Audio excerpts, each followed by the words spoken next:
네, 안녕하세요. 본격 공부작업 팟캐스트 서울대는 어떻게 공부하는가 한지우입니다. 우리는 지금 에크하르트 톨레의 삶으로 다시 떠오르기 보고 있습니다. 우리에게는 남들보다 잘나 보이고 싶은 심리가 있어요. 저는 패키지로 해외여행을 몇 번 갔었는데요. 그때마다 은근슬쩍 남편이나 자녀 자랑을 하시는 분들을 만났습니다. 식당 테이블에 앉거나 케이블카를 타면요. 서로들 나누시는 이야기가 가만 들어보면 결국 자기 자랑이에요. 이게 멀리 해외여행까지 갈 것도 없습니다. 동창회 모임이나 혹은 찜질방 카페에서 나누는 수다도 자기 자랑인 경우가 많아요. 저는 잘난 척 하고 싶은 마음이 틀렸다. 그건 나쁘다라고 말씀드리는 것이 아닙니다. 그런 심리가 내 에고의 작용이다라는 점을 짚고 싶은 거예요. 그럴 때 있으시죠? 지금 여러분들이 모임에 나갔습니다. 누가 자기 자랑을 시작합니다. 돈 자랑일 수도 있고 가족이나 자식 자랑일 수도 있습니다. 듣고 있다 보면 어떤 느낌이 드시나요? 나도 뒤지지 않는다고 내 자랑을 딱 꺼내고 싶은 마음이 목구멍까지 차오릅니다. 혹은 내 자랑을 하고 싶진 않더라도 최소한 남이 거들먹거리는 소리가 듣기 싫다라는 생각이 탁 듭니다. 거부감이죠. 바로 그 순간이 내 에고가 움직인 순간입니다. 그래요. 에고는 잘나 보이고 싶고 열등하기 싫어하는 속성이 있습니다.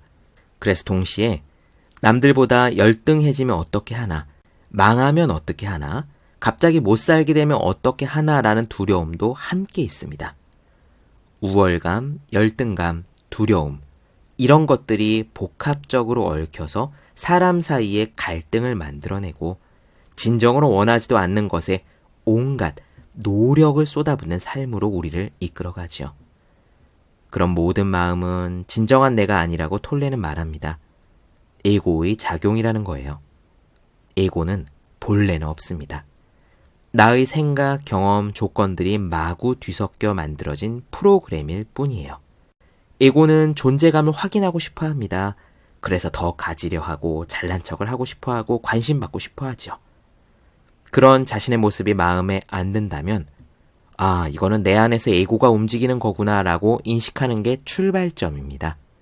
진짜 내가 원하는 것이 아니라 내 안의 프로그램, 에고가 원하는 거구나 라고 탁 알아채면 잘난 척하고 싶은 마음, 무조건 더 갖고 싶은 마음이 순간 멈춰져요.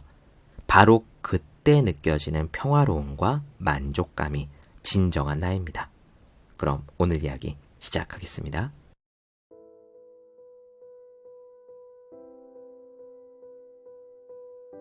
다른 사람에게서 무엇인가를 원하는 에고는 그것이 물질적인 획득이든 권력감이든 우월감이든 자신은 특별하다는 의식이든 혹은 육체적인 만족감이든 그 욕구들을 충족시키기 위해 대개 몇 가지 역할을 연기한다.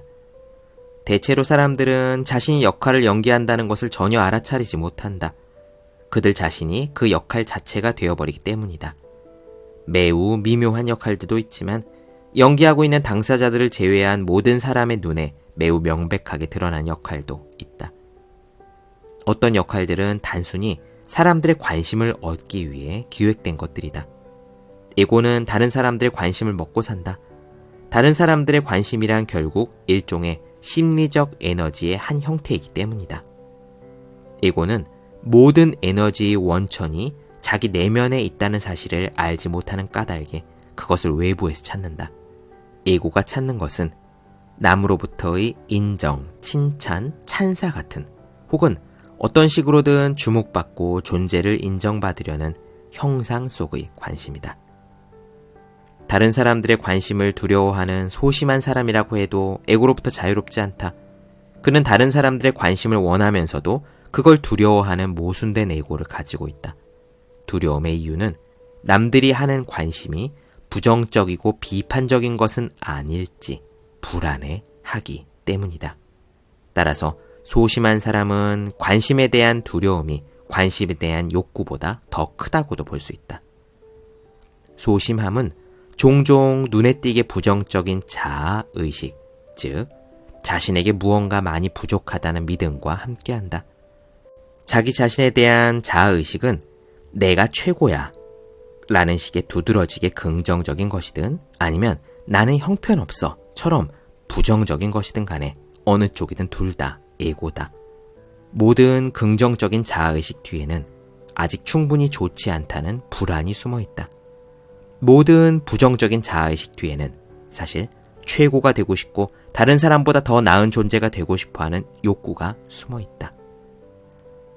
우월감을 느끼고 그 우월감을 지속하려는 자신만만한 에고의 욕구 뒤에는 열등해지는 것에 대한 무의식적인 두려움이 숨어 있다. 반대로 열등감을 느끼는 소심하고 무능한 에고는 우월해지고 싶은 강한 욕망을 숨기고 있다.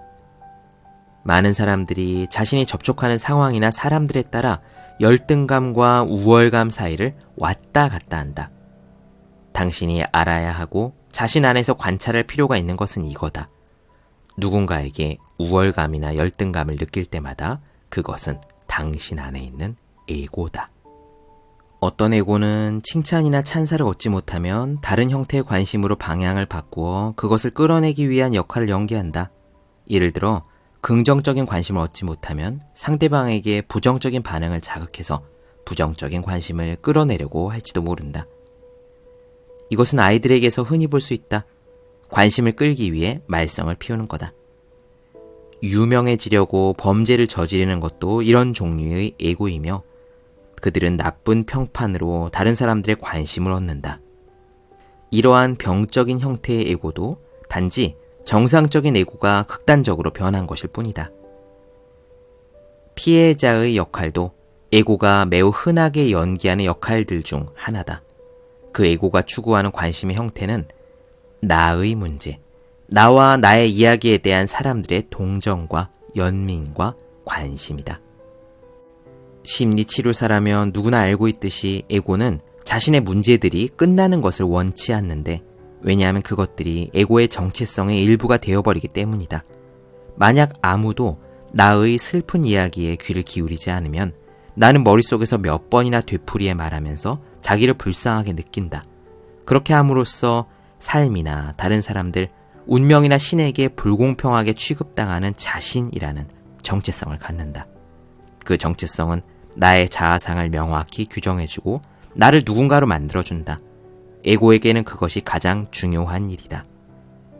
이른바 연애관계의 초기 단계에서 나를 행복하게 만들어주고 특별한 존재를 느끼게 해주고 나의 모든 욕구를 충족시켜줄 것 같은 상대방의 관심을 끌고 그 관계를 계속 유지하기 위해 에고가 어떤 역할을 연기하는 것은 매우 흔한 일이다.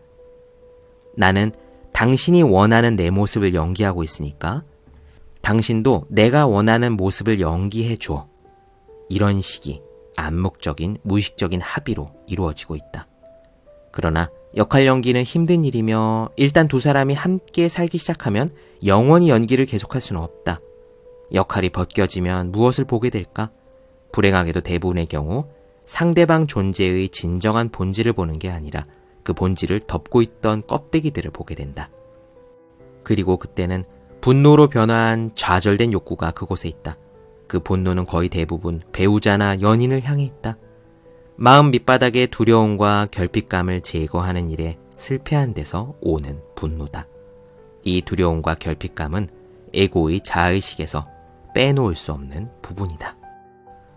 역할 연기를 그만두면 자신을 잃어버릴까 두려워하는 사람들이 있다. 더 이상 내가 누군지 모르겠어요 라고 말하는 사람들에게 나는 대부분 그것은 원래 좋은 일이다 라고 축하를 해준다. 그러면 그들은 어리둥절한 표정으로 묻는다. 나 자신을 알지 못해 혼란스러워하는 것이 좋은 일이라고요? 그렇다. 그러면 나는 한번 생각을 해보라고 말한다. 혼란스럽다라는 것은 어떤 것인가? 일단 나는 모른다 라는 건 혼란이 아니다. 혼란은 나는 모르지만 알아야 한다 또는 나는 모르지만 알 필요가 있다 라는 상태다. 자신이 누구인지 알아야 하고 알 필요가 있다는 믿음을 일단 내려놓으면 혼란에는 무슨 일이 일어날까? 갑자기 그것은 사라져버린다. 내가 누군지 모르겠다는 사실을 완전하게 받아들이면 실제로 당신은 평화로운 상태로 들어가 생각으로서는 결코 달성할 수 없었던 자신이 진정으로 누구인지에 더 가까워진다. 생각을 통해 나는 이런 사람이다 라고 규정하는 것은 사실 자신을 한계에 가두는 일이다.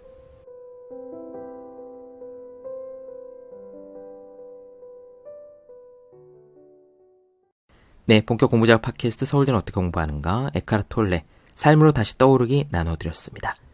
더 많은 이야기가 궁금하신 분들은 제 유튜브 채널 제우의 서재, 네이버 블로그 원생의 즐거운 편지, 카카오 브런치 한주의 브런치, 인스타그램에서 해시태그 제우의 서재 검색해주시면 좋겠습니다. 그리고 해야 하는 일과 하고 싶은 일 사이에서 고민하며 쓴 제 첫 번째 에세이, 노력이라 쓰고 버티기라 읽는, 공부하시는 모든 분들을 위해 어떻게 공부하는 게 효과적인지 설명한 혼자 하는 공부의 정서, 그리고 책상에 올려두기만 해도 공부하고 싶어지는 365 혼공 캘린더, 아직 읽지 않으셨다면 꼭 한번 읽어보셨으면 좋겠습니다. 그럼 오늘 여기까지 할게요. 전 다음 시간에 뵙겠습니다. 여러분 모두 열심히 공부하십시오. 저도 열심히 하겠습니다.